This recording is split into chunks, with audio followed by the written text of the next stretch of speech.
Hello everyone and welcome to the channel. I'm Emmanuel, I'm a Boeing 737 pilot and a member of PMDG's tech team. Today we're going to talk about a topic that is highly debated in flight simulation, and that is how to actually make your landings smoother and what is the target for a smooth landing. Now, first of all, and you do know this by now if you're a frequent watcher of my channel, the smoothness of a landing is no criteria for a good landing. But it is a nice extra if all other criteria can be achieved as well. So let's talk about it briefly.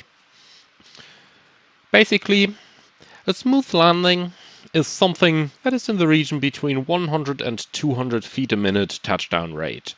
Now, in real life we don't even measure these things in touchdown rate, but most virtual airlines and most flight trackers do, so that's why I'm giving you these numbers. The optimum would be 125.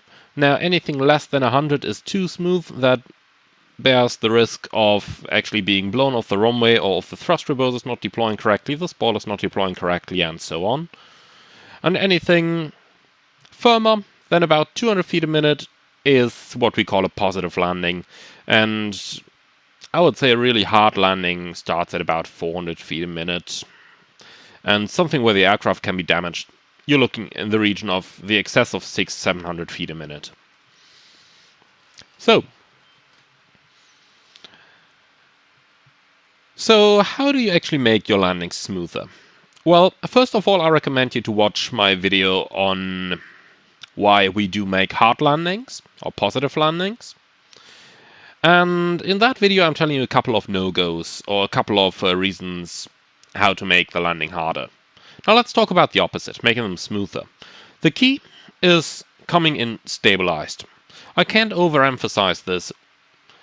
Be stable at your stable gate, and then when you fly it down, I would say you cannot make a landing smooth without violating safe landing criteria. When you're over the threshold and you're not at the crossing height where you're supposed to be, in most cases that's 50 feet, but it can change per runway, so have a look into the approach chart. When you're not on the center line, when you're not on speed. Now, why do we have those criteria? If you're too high, then you have to expedite your descent in order to make the touchdown zone. And you'll probably just have to smash it into the runway in order to actually make the touchdown zone. If you are too low, then you can probably float it in a little bit, but that's nothing you're supposed to do.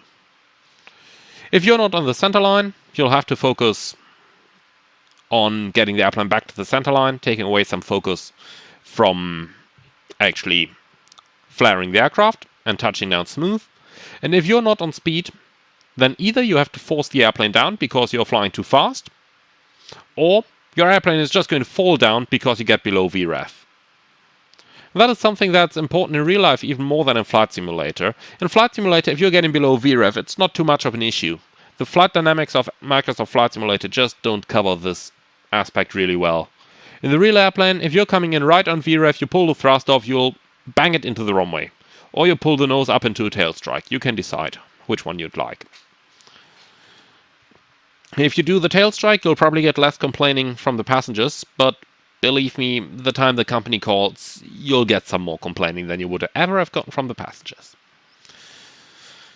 Now, there are a couple tricks of making the landing smoother.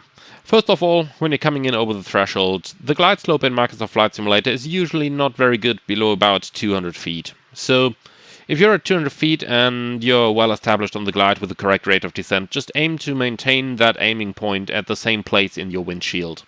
And then you can probably just fly the airplane a tiny bit below that, so that you can give yourself some room to flare and touch down smoothly on the aiming point. If you are coming in with a rather high rate of descent, or if there are some gusts that remove some airspeed the very last second, just keep the thrust on and pull the thrust off slower. What I see many flight simmers do in their videos is at some place between 20 and 30 feet, they just cut the thrust completely. Just put it straight back into idle. If you do that, the landing is going to become harder than it actually should be. Boeing's flight crew guidance actually is to pull the thrust levers off very slowly, so that the thrust levers reach idle by the point you touch down. And that greatly, greatly helps, I can't overemphasize this, in touching the airplane down smoothly. If the thrust reaches idle by the moment you touch down, then you have an almost guaranteed smooth landing if everything else went well. If the thrust reaches idle before, chances are it's going to be more positive. So try to practice that a little bit on your landings. I suggest setting up some traffic patterns now, or maybe just saving the flight on a 3-mile final, and then practicing those 1,000 foot.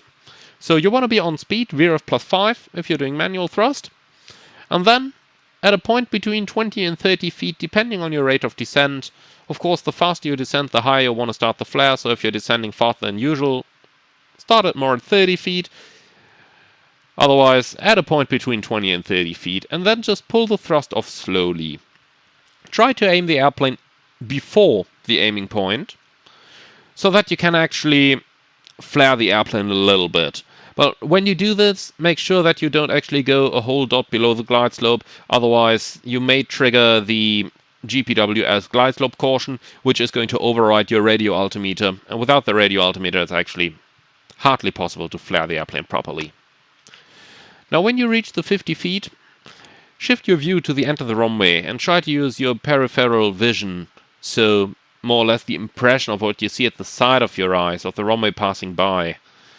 This kind of works in Flight Simulator as well, you just have to practice it. So try to use that to judge your height together with the radio altimeter callouts.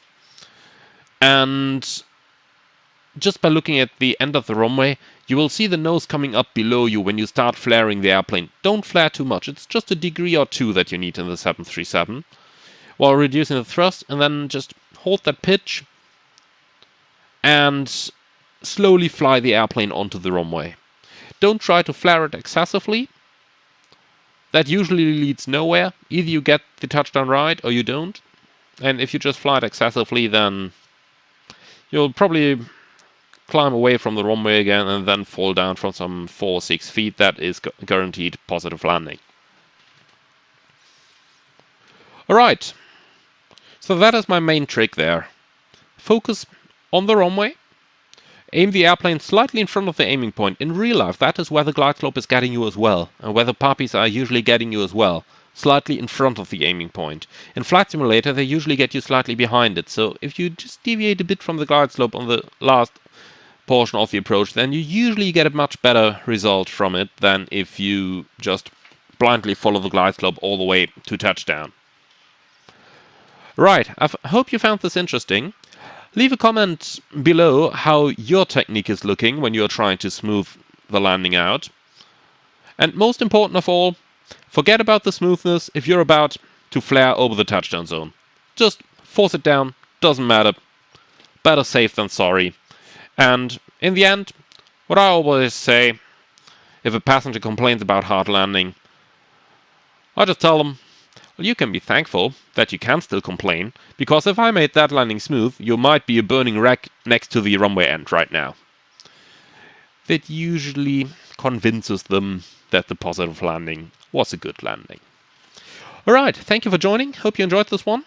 Be sure to leave a like, comment, subscribe to the channel, and maybe consider a donation through the Buy Me a Coffee link that's in the video description below. Until then, looking forward to see you next time. Thank you very much for your attention, and have a good evening, weekend, whatever it is when you're watching this.